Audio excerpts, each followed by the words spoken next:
We are live officially only on onedealaway.com, broadcasting straight out of Providence, Rhode Island. And we do this show every day at 7 a.m. Eastern Daylight Time.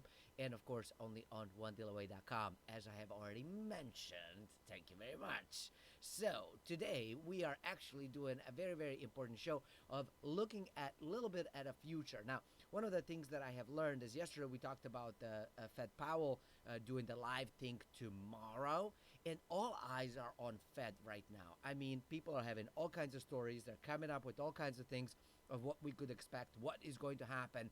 You know, is this the shift of the financial system as we know it? Should you, plan for inflation or deflation? Nobody knows, and many people are using this to create and cause panic and fear in people, mostly so they can sell their products. Shame, shame, shame. But anyways, hey, you gotta do what you gotta do. We all gotta figure out a way to make money, don't we? So, you do, I do, we all do. And, they say don't let any crisis go to waste. And of course, many people are using that very, very cool marketing technique to get you all fired up, all freaked out, and ready to go buy their next product or first product or whatever, just so that way, that is all you need to solve all your problems. Not necessarily quite true, right? Because problems tend to be a bit more complex than that. And of course, there's no such thing as an easy pill. Many things can come is relatively easily, but there's no such thing as easy pill. And you can buy one thing and then the other one, and invest in that and dump that and all these different things. And it's a combination of stuff. It's the combination of your investment, of your thinking, of your psychology, of your education, of your willingness to act or not act, of your willingness to use your head and think for yourself and make decisions versus your heart, and allowing your emotions to be kind of like that, string, the puppet on the strings and stuff, where they pull all the stuff and you just go with whatever they tell you to do. So I don't want you to be the puppet. I want you to think for yourself. And this is what the show is about. We talk about the money and we talk about all these different aspects and components so that you can start thinking for yourself. You don't need me or anybody else to tell you, hey, buy this and sell that. You can make your own decisions, and that is the best way to succeed, not just in this market right now and what's coming in the near future, but overall. So today, we're going to take a very brief look at the market as a whole. Then we're going to look at what some of the folks are talking about.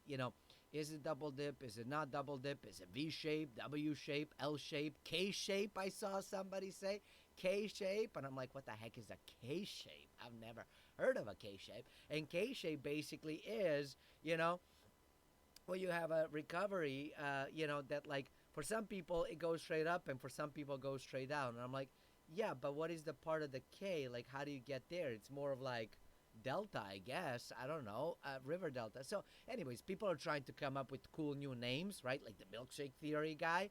And so that they're known as like the milkshake theory guy or like the K recovery guy. So anyways, a lot of marketing stuff happening out there. A lot of conversation is going on around Powell and Thursday and what people are expecting is a good thing or bad thing. Of course, we're going to talk about the impact on the currencies right now because that's a hot topic, right? Inflation and deflation, meaning is dollar value going up or going down, and how should I think about it? And then we're going to look at some of the other things that are happening around the world, such as what's going on in the society as a whole and where do I see things going, because I've kind of seen it coming this way, and what do I think is going to happen. So anyways, let's do this.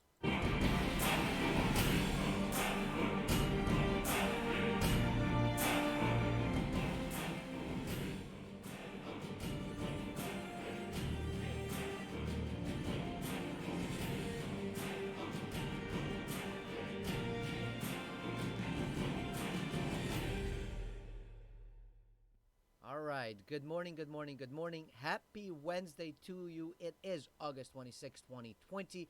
And first thing I want to do is jump into overseeing the market. And I found this one kind of cool thing. It's from investing.com. And of course, they are implementing the trading view into their platform. They were like, "Do you want to get charged?" I'm like, "Yes, I want to get charged." They were like, "Here are all proprietary charts." I'm like, "No, I've seen this charts before." And then sure enough, right on here, you can see trading view. So be very careful, y'all. Be very careful. I'm telling you, marketing techniques galore are everywhere. And it just drives me bonkers. It just drives me bonkers. But hey, like I said, you got to do what you got to do to make money and sell. So here you go. Here is Dow Jones. It looks like this was yesterday's, and it has kind of gone up, and there was some sort of news or something that kind of came in, and then it kind of crashed back down. It's been ticking on up since then. Here is Nasdaq has been, well, doing Nasdaqy things, which is mostly straight on up. Let's see, the this is S&P 500, and it started kind of going low, then it went up. We see some expectations events. What are these? Economic calendar. E is economic calendar. So I'm going to guess that it's events of some sort happening. King kind of down, but it picked right back on up and continued on trading up. And U.S. small cap, this is Russell 2000, I would presume, because it's a U.S. small cap 2000. So I'm guessing. I don't know. It doesn't say. Uh, has gone down, up, has gone straight down. Then it started to continue taking on up. So as you can see, it was up kind of day. Maybe we could do this. Oh, this is the active one. So see, they have done it very interestingly. I guess you can click on the chart and then click on what you want. This one? No, I want this chart. Give me this chart. And if I click it on a month, all right. So this is how you do it. It's actually kind of cool that we can see a full-blown month piece. All right. So here is kind of 1 month, but why does 1 month go into 2018? I don't think something is right here, y'all. I don't think something is right here. But I'm actually kind of glad that we got stuff from, looks like 2017, all the way into 2018, 2019, 2020. So I'm actually kind of glad that we got it, because I'm seeing something very interesting. Do you see what I see? Right? It's kind of like yesterday I said something that reminded me of a Christmas song, and now I'm saying it again. Do you see what I see? Because I am seeing something very interesting. Take a look at Nasdaq, y'all. It's gone up, and it's gone like basically straight on up. You see that? Very, very unhealthy, very bubblicious. But something very interesting. What are you doing? What are you doing? Why are you doing that? Okay. Something very interesting is happening here before another thing pops up. Let me show you. You see how U.S. small cap has gone up, right? And it was kind of like a high back in, I don't know, 2018 something. And then it has kind of gone down, and, by the end of it, and this is 2019, it was kind of trying to tick on up, but it never got to the top. And then it took a nosedive, and now it's been trying to play this almost like a V-shaped recovery. Remember, V-shaped recovery, which we're going to talk about that stuff in a moment today's episode. But it's very ominous, because you see the lower highs and the lower lows. The book definition of a bear market is lower lows and lower highs. Now, of course, you look at NASDAQ and you were like, no, Nev, it's higher highs and higher lows. That's the book definition of the bull market. Then you look at Dow Jones over here, and you kind of see like, well, I don't know, I have lower lows and higher highs. Well, that is known as the wedge, right, or megaphone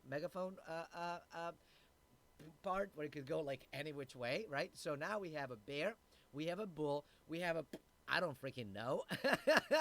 And then you have another one, S&P, that is also like Dow of I don't freaking know. So as you can see, this is where a lot of uncertainty is coming for a lot of people. And I'm going to keep this over here so you can take a look into. Of course, you can go into the trading view and just take a look at it for yourself, or any other chart whatsoever. Trading view, just happens to be pretty interactive, um, free to use. So that's why I think a lot of people are using. You can kind of save it and stuff. So, uh, but I think it tells a story. Another piece to keep in mind is that the U.S. small cap typically tend to be sort of the forecasters of the future.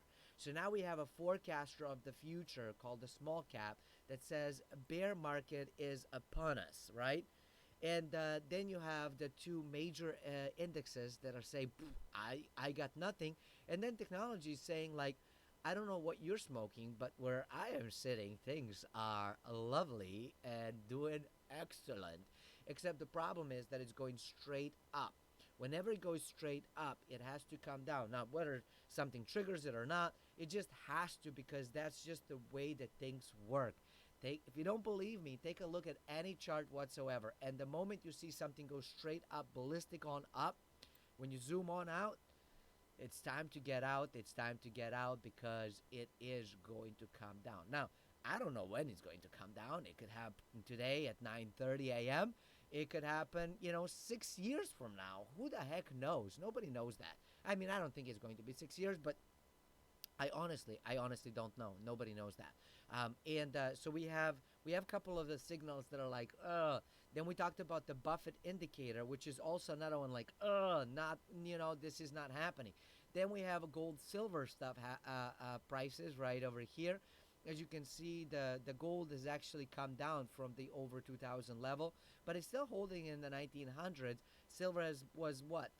I want to say it was about like $28. It's now 26.50. So it's not a huge difference. It's consolidating, definitely, but consolidation is healthy in a market where it kind of shoots on up. You want it to kind of consolidate a little bit on down, and it's a typical thing. Let me see if let's see if a cartooning thing is going to play along. All right, cartooning thing is playing along. Hold on. I just have to remember to share the screen, right? So when you have something that is trading, right, and then it does this, this is very dangerous because the very next thing it has to do is this. Okay? Now, when it's doing this stuff, right, that is much healthier than this stuff. And when it does this, okay, when it does something like this, then it has to naturally consolidate, and it's going to come, if this is the channel that is trading in, then it's going to come, it might hit it, it might go slightly below, then it's going to come back up, it's going to come back down. It's going to basically, when you have that channel, it's going to basically go in and play around within the channel for a little while. So if you have a channel like this and it's done something ballistic and it's going to trade within a channel, and then it's going to start creating some sort of pattern that it's either going to make it shoot on up or shoot on down, but it's never does it actually go and continue to do the whole like up ad nauseum without ever coming down. And that's what we are seeing in, especially NASDAQ. I mean, take a look at this. It's literally up. And this little bit of down, that was March where everything crashed. It crashed with it. But since then, it's literally straight on green without ever pause, without ever anything, and without any fundamentals behind it. Because one thing I think we all can agree is that economy is not doing all that hot. I mean, we have, the first quarter was sort of like okay-ish. The second quarter, we were negative like 30 whatever, right, percent. I don't remember. I'm sure you can look it up online. We're right now in third quarter, and third quarter we sort of like started to take things on up, and real estate kind of started selling, and we started opening up, and we're like, yeah, beach time, hello, and then we're like, shut down. And then we started to see the beer overflow started to overflow again, and we're like, oh man. So then they started shutting things down, and they started imposing, like, you can't visit that one, you can't visit that one. Oh, you want to visit? You got to be somewhere for 2 weeks. Oh, and you got to test before going and test before coming back. And when you come back, you still got to be here for 2 weeks, and people are like, forget it, man, I'm not going anywhere. I'm not traveling. I don't think so. Because it's impossible. It's impossible to plan, right? It's impossible to go somewhere. You're like, all right, I'm going to go on vacation, And when you plan your little vacation, you can go there, right? But by the time you arrive to the location, they're like, you got to quarantine now. I'm sorry, you can't be here. Please go away. Thanks, bye. And then you sit there, you quarantine for for a week because that's all the vacation you got. And then you come back, and the employer's like, "You went where? You got to quarantine as well, and take sick days." I don't, boss. I don't have sick days. Well, I guess it's unpaid leave then. But can I just work from home, please? Right? I mean, I'm serious, y'all. I'm serious. Sorry, air went the wrong pipe again. Thanks, mom. Um, so it's silly, but I'm actually serious that it's making it impossible to do much of anything because one day it's blue, next day it's green, next day it's red, and then we're back on the blue again. You're like, I got nothing. I got nothing. So anyways, so that's kind of where we are seeing the stuff now. We have gold signaling that something is not quite right, economy signaling not something right, small businesses signaling not quite something right, small cap public companies signaling not something right, S&P and Dow Jones saying I got nothing. And and in my humble opinion, we are having a lot of signals that something is not quite right, and there's a lot of some things that are not quite right, and that is where we're getting some news. So here we go, coming out of Yahoo Finance, a double dip recession looms large. Here's what this economist predicts. We at the conference board do predict that while in the third quarter we will see economy recover further, the fourth quarter will actually show a slight dip. He sees a 1 to 2% GDP drop in the fourth quarter. Talk on Wall Street has picked up this month on the prospect of double dip recession.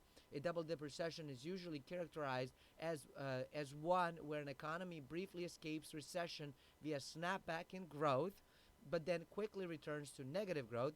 That technical definition is already taking shape in the country. Strategies such as Van Ark argue. The U.S. entered into recession in February. U.S. GDP plunged 32.9% in the second quarter. All right, I told you it was negative 30 something. They're saying here negative, let's say 33%. In the second quarter, the worst ever on record. GDP rallied back hard in the third quarter to the tune of 20% as households spent stimulus checks and employers brought more worries back. Growth is seen rising modestly in fourth quarter, then leveling off at 5% or so in 2021. But with stimulus waning, spending could very well fall off a cliff in coming months and surprise Wall Street. And I personally think it is. I told you a story of like I live over here, close by to the car audio place, right? And it was super busy and super booming when all of the stimulus and stuff is happening. It's been dead for weeks. For weeks, nothing is happening. They used to have literally cars lined up the street waiting to get their audio installs because they were getting all of this extra money, right? But they're not getting it right now. And so now what I'm actually seeing is crickets. And I'm actually kind of glad that I don't have to listen to the, crank up of the sound system to test it out because I just got it brand new and it's exciting. But on the other hand, it breaks my heart for the business because that means jobs, that means rent, that means food, that means school, that means clothes, that means a whole lot more than just the business and stuff. So it breaks my heart for that component completely. But that's kind of where we are right now.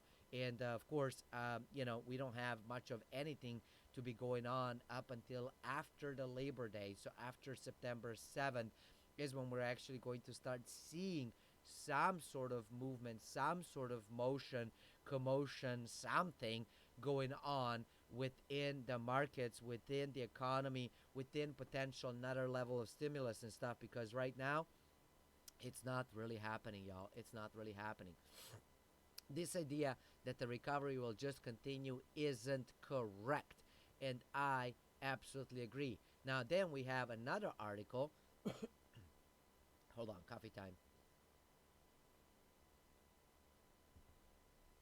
All right. Double dip, the number of small businesses open replunges, right? So number of small businesses that are opening up.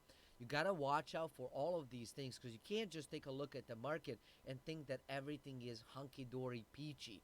Like the little Twitter boy that he's not little and he's not a boy. I'm being facetious here. So right and potentially rude. I don't mean to do that. But anyways, he was just saying like, oh no, the stock market always goes up. It doesn't always go up, and my fear is that people are going to jump in and bet on that sort of you know story that somebody's just trying to build their own name in the name of marketing and stuff. So it breaks my heart that people are doing that and they're not taking more responsibility for other people. And it also breaks my heart that people are just blindly like, oh, following somebody without like including a little bit of brain. Like just think for yourself. That's it. Don't follow the crowd. Think for yourself for just a moment. Pause. It's a thing that I tell my nephew all the time. I need you to think and pause. If little Jimmy jumped down the, in the, you know what I mean, in the ravine, would you jump right behind him because he did it? No. All right then. Let's use the same analogy for everything else. Rapid and record fiscal stimulus driving the V-shaped recovery in consumer spending was a risk of losing momentum, and it is losing momentum as we are seeing it. The beginning of August 1st, many states paused or reversed reopening because of a reemergence of the beer overflow. Fiscal uncertainty remained about how and when the next round of Trump checks will be helicopter dropped to tens of millions of jobless and broke Americans, which is still not coming. We're still waiting for Congress to finish their vacation and then come back, perhaps, maybe, potentially. We don't know. They just might not. I don't know. Small business owners were rushing to liquidate their assets on Facebook Marketplace as environment to operate worsened. And I didn't know that, but apparently that's what small businesses were doing. They were actually getting on Facebook Marketplace and literally selling like bar stools and kegs and toilet paper and whatever they could sell, like anything to make some money. The number of small businesses open tumbled down from negative 7.7% in July to negative 19.5 in August. So in 1 month, we have actually dropped severely down. And let me see if I can make this slightly smaller so that you can actually take a look. Look at this, y'all. Like, this is scary to me. I look at this stuff and I'm going, what V? Like, I mean, okay, maybe this is a V, right? But it's more of like boom, you know what I mean? So I don't know. Um, it looks very very scary to me, and I look at the small businesses and going, that's how many like are not coming back. This is very scary uh, to look into. The decline was widespread, seen in every state. So then they took look at this. This is very cool and interesting. I'm gonna pause and probably have some coffee while you take a look. I can't kill this. My apologies. As you can see, it's not firing off right. There's an X to kill it, but clearly JavaScript behind it is not uh, the function is not written correctly. So don't ask me why I know that. Don't ask why I know that. But look at this, because you can see it. Like, it may be slightly up or slightly down and stuff, but they're all following basically the same mean kind of pattern. So, heat map shows the percent and change in the number of small businesses open suffered the most significant decline in the Northeast. So here is the little heat map. And of course, over here, like from like yellow into the blues and greens, it's like nobody suffered, right? Like everybody's hunky dory. But you can see everybody suffered is just the degree to which they suffered. So it looks like Alaska, did took a pretty good hit, as did Vermont, Rhode Island, Massachusetts, Connecticut, Delaware, D.C., New Jersey. I mean, you can see where the heat is. California is kind of similar to the rest of over here. It's in pockets and stuff. But I think that as things kind of continue, I mean, I don't know. It's very interesting. Now, I'm interested to see education in, oh no, when you click on it. Okay, I was hoping that maybe it would let you play with it, but it doesn't. it's just a photo, and when you click it, it just opens it bigger. But that's kind of where they're talking about it. Now let me see if I can find. Nope, still the same thing. I was hoping, I was trying, y'all. But the scary part about it is because small businesses are the ones that actually given the largest. They're the lifeblood of the U.S. economy. They are the largest employers. They are the largest income producers. Most people don't hold like super ginormous company like Facebook or Google or something like that. They hold a small business, and that small business employs a few people, and those few people live and depend on that small business, and that small business being in our neighborhood and our community is the ones that we can go in and use, and they get to know us personally, we get to know them personally.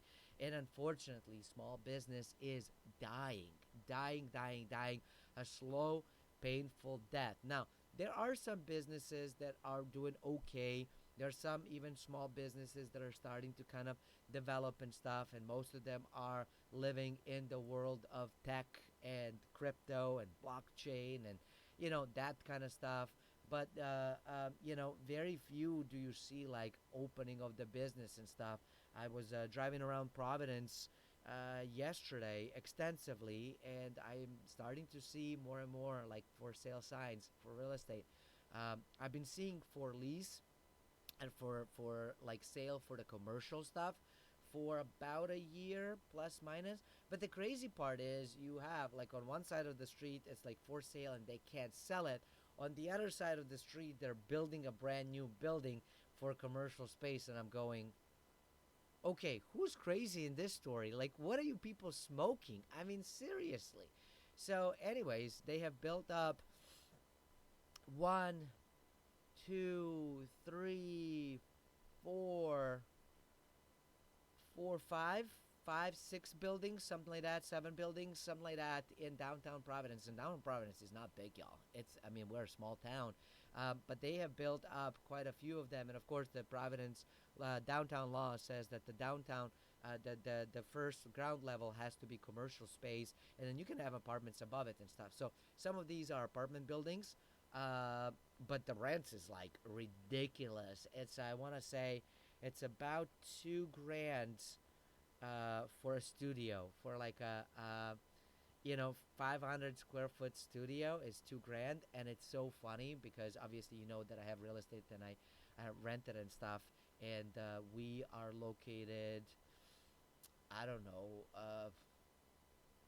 mile and a half, 2 miles away from downtown. And you can get 1,000 square foot for $1,000. So there goes that, right? So you can get double the space for half the money. So just something interesting that is kind of happening. So we'll see. It should be an interesting conundrum that is kind of going on. But we're still seeing they're building and stuff now. They can't sell it. They can't lease it. They're sitting vacant. So that's highly problematic. But again, I we'll see kind of how things roll out. It's the small businesses that really, really scare me. Now, I did talk about the fact that all eyes are on tomorrow. Now, not tomorrow morning when we do our show. We're going to do our regular show where we talk. Tomorrow's Thursday, so we're going to spend a lot of time talking about real estate. But tomorrow afternoon, evening, he's going to do announcements and stuff, and so we'll likely be able to get that stuff. So everybody's focused on that. And here is some of the things that folks are saying. That, hey, Powell is due to speak and is expected to signal a more relaxed approach to managing price pressure that could mean stronger rise in long-term U.S. inflation. So they're saying, we think he's going to say new inflation stuff. And they're saying for the Fed to announce that it is about to actively devalue the money in people's accounts doesn't seem like a great idea. As it is, with all the stimulus going on, people are already questioning the value of money. The Fed is basically playing with fire here.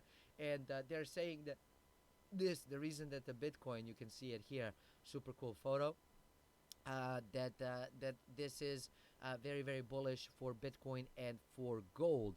And a lot of places that I have seen, like I said, everybody's talking about the Fed and the fact that they might be announcing stuff and that it's a great, deflator of the stuff. But they have to.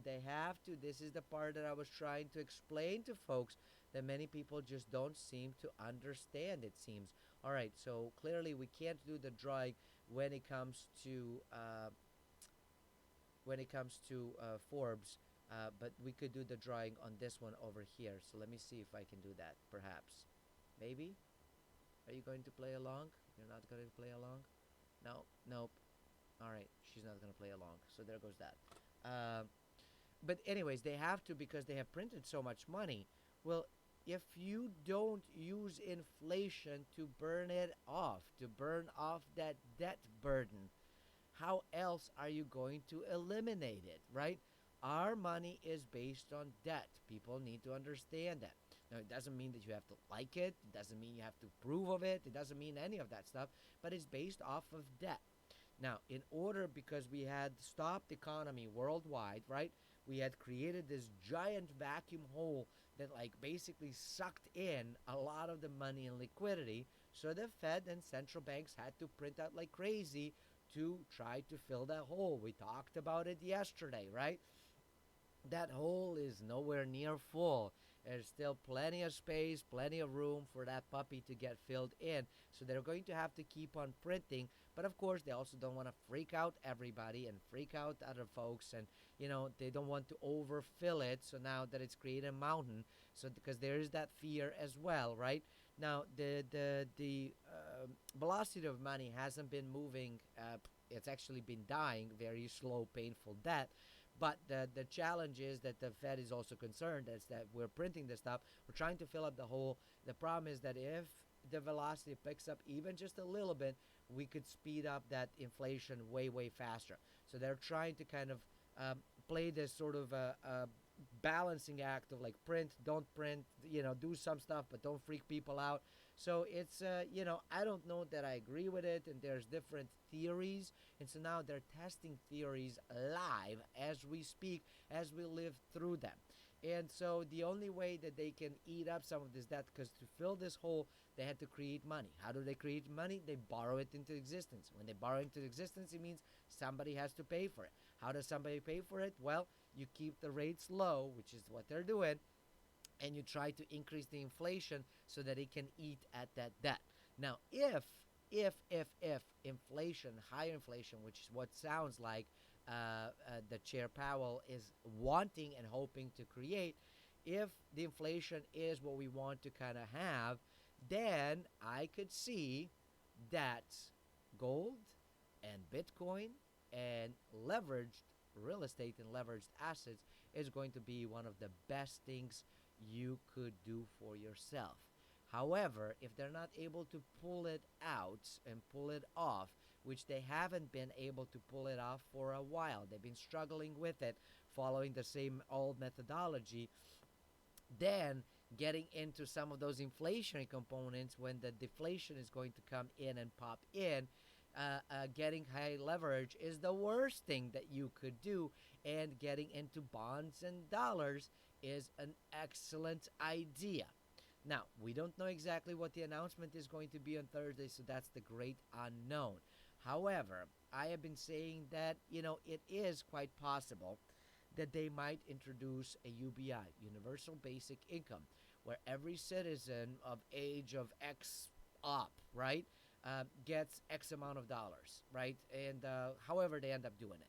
Now, Canada is doing that right now, where, everybody's unemployed, has been getting, money basically every month, I think for next 12 months, 24 months. Don't quote me on it. So um, you'll be able to find out.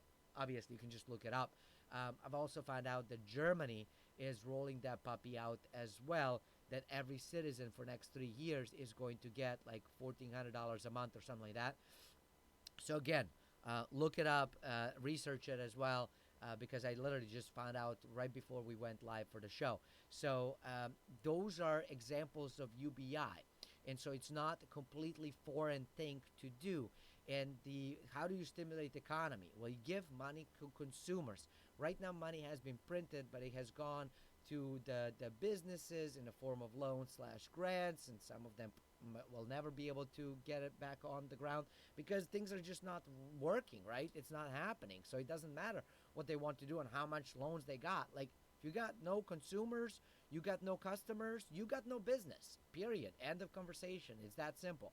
So that's kind of where the problem is. So how do you stimulate the economy and get the consumers back on? Well, you give them a check every single month. And one thing is that if I know that my check might show up like today, and then for next like 2 years we might not get anything, and then maybe I get a check, like that's very uncertain and very hard to plan. It's very scary. So I say, you know what, forget it. We're not buying anything.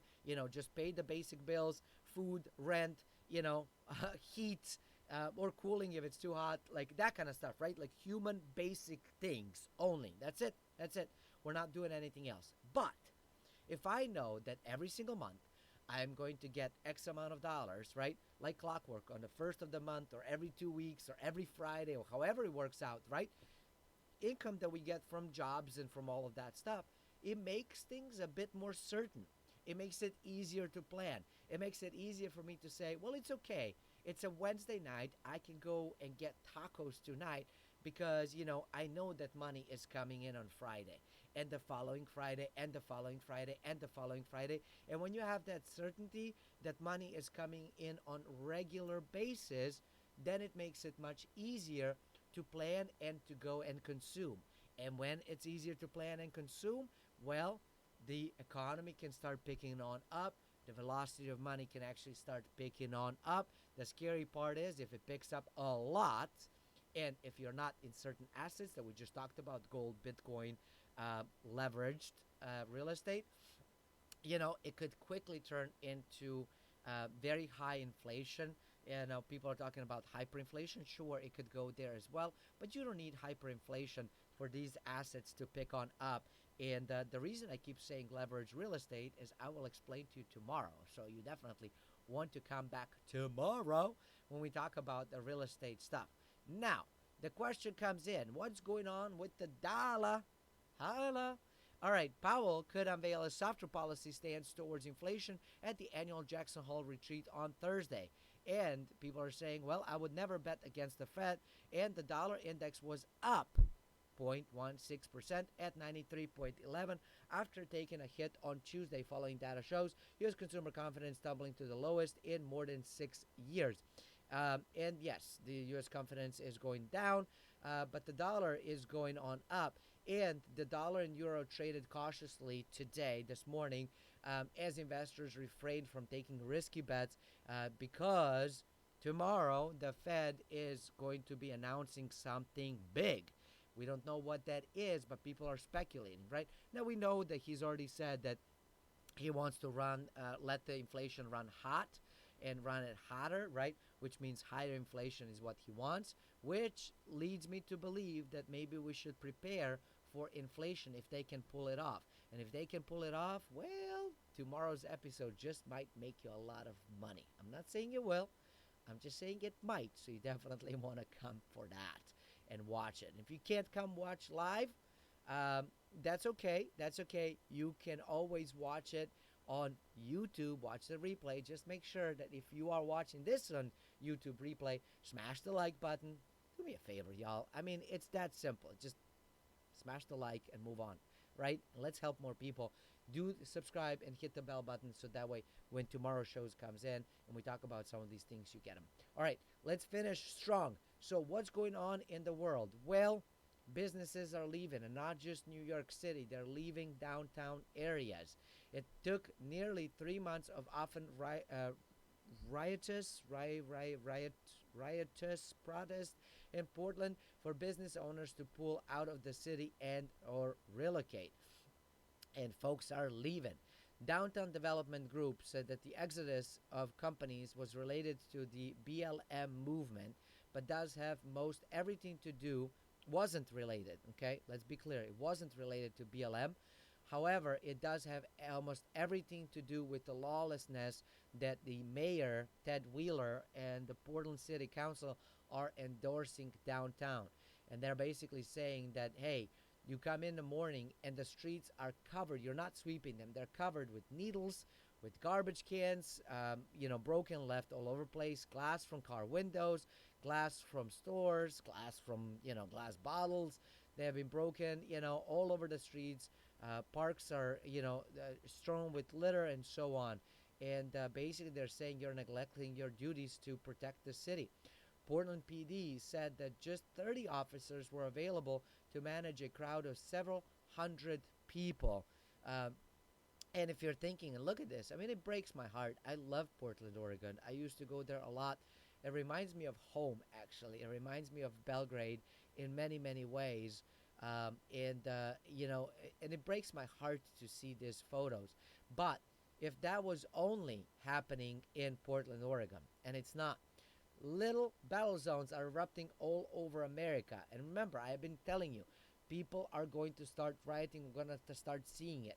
And we're seeing this. These are things that are coming out of U.S.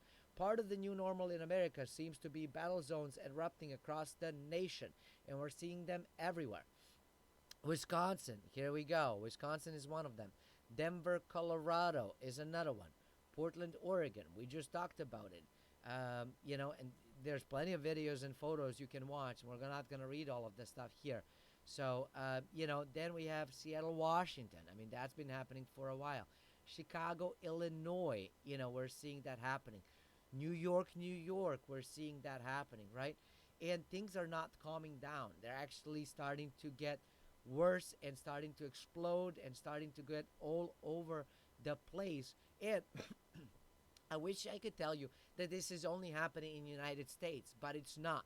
We're seeing riots happening down in Venezuela, down in Argentina, in Brazil, Belarus, Spain, Italy, Greece, Serbia, Germany had it, France had it, Lebanon, Turkey. I mean, name the country, and there's some sort of riot happening and starting to escalate.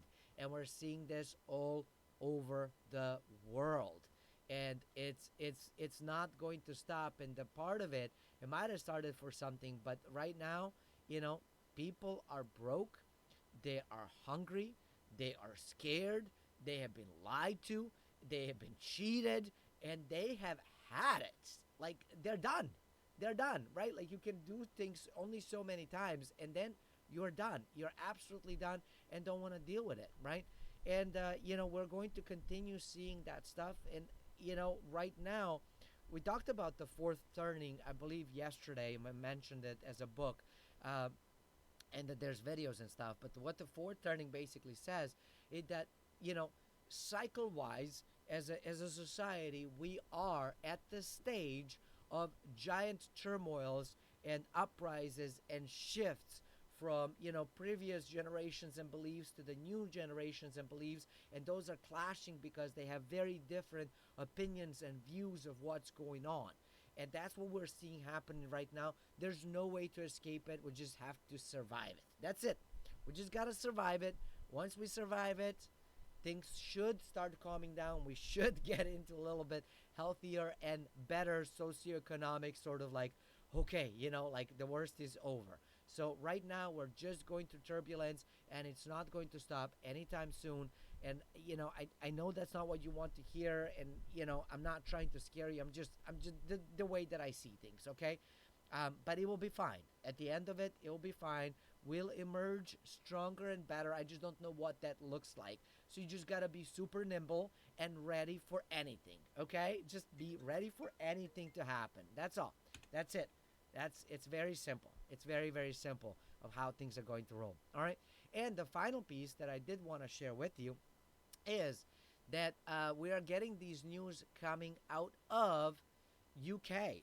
So, infectious disease expert at University of Edinburgh, Professor Mark Woolhouse, acknowledged that the decision to lock down in March was a crude measure that was enacted because we couldn't think of anything better to do. He's saying that I believe the harm lockdown is doing to our education, healthcare, access, broader aspect of our economy and society will turn out to be at least as great as the harm done by the beer overflow issue we've been dealing with. Figures also show that there were more excess deaths during the 2017-2018 flu season, around 50,000, than the total number of people in the UK who have died from the beer, the extra beer that nobody wanted, which is only 41,433 people. However, a survey conducted last month found that Brits thought that around 7% of the population, or 5 million people, had been killed by the beer overflow. That's a big difference. 5 million versus 41, 42,000 people, right? That is huge.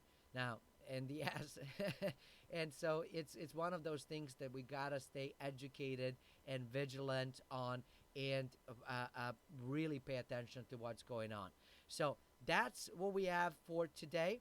For everybody watching this live, we're going to jump into the Q&A right now. For everybody watching this on YouTube or any other sort of media piece, do me a huge favor, smash that like button. You know, I'm really, really working hard to give you news, give you education, all for free, get you sort of to see where we're going and how to prepare yourself and how to protect your money. And I'm seeing some of the folks, like lying left, right, and sideways that have just giant channels. I'm like, I don't get it, but whatever. It's not about the numbers, it's about helping people. So if this has been helpful to you, if you have enjoyed it, if you are like, you know what, I want to help this guy out and I want more people to get this message and learn about stuff, then smash the like button, do subscribe, hit the bell, and I will see you tomorrow. Until then, stay forever money blessed, and do remember, you are only one deal away.